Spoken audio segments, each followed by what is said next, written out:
Hello les amis, j'espère que vous allez bien. Je tourne cette vidéo suite aux deux questions de Richard sur ma vidéo sur le bonheur et le Reiki.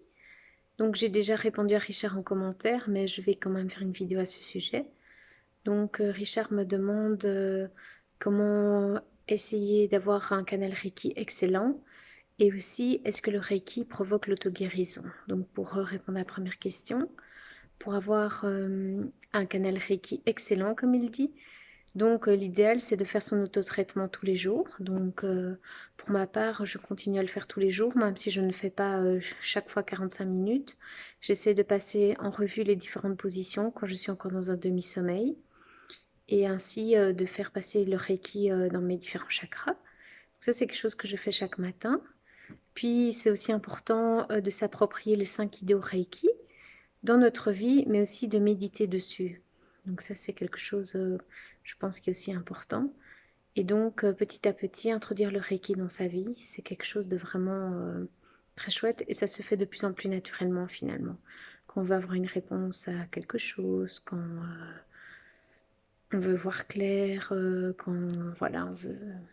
Finalement, c'est plein de choses intéressantes. Et par rapport à l'autre question, c'est est-ce que ça favorise, est-ce que ça provoque l'auto-guérison? Mais je répondrai oui et non, car ce n'est pas non plus...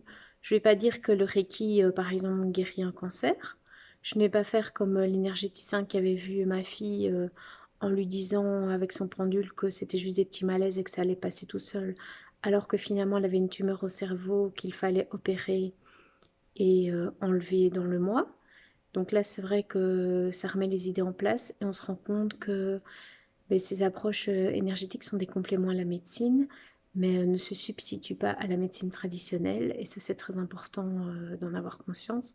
Et donc pour l'auto-guérison, je pense, moi j'ai déjà entendu des histoires de personnes qui guérissaient même de l'asthme ou des troubles plus sévères. Mais je pense qu'il ne faut pas faire de fausses promesses et que chacun peut avoir des choses qui vont s'améliorer dans sa vie. Pour ma part, moi qui suis très myope, j'ai quand même une vision des détails très loin qui s'est accrue, alors que c'est pas du tout quelque chose auquel j'avais pensé. J'ai l'impression aussi d'être plus zen, alors que je suis quand même une stressée depuis même avant ma conception, peut-être pas avec ma naissance. Et donc voilà, c'est vraiment quelque chose qui me parle beaucoup.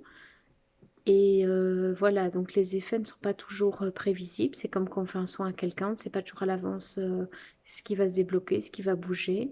Mais en tout cas, c'est toujours pour un mieux. Je pense pas que ça peut faire des effets négatifs. On peut guérir dans certaines situations de certaines choses, mais ce n'est pas, comme je vous dis, enfin, c'est pas la seule façon de guérir et ce n'est pas non plus l'unique façon de guérir, ni une solution miracle. Je veux dire que c'est quelque chose qui améliore certains aspects de notre vie. Et ça, ben voilà, à nous de le tester et de le découvrir pour notre propre vie comme celle des autres.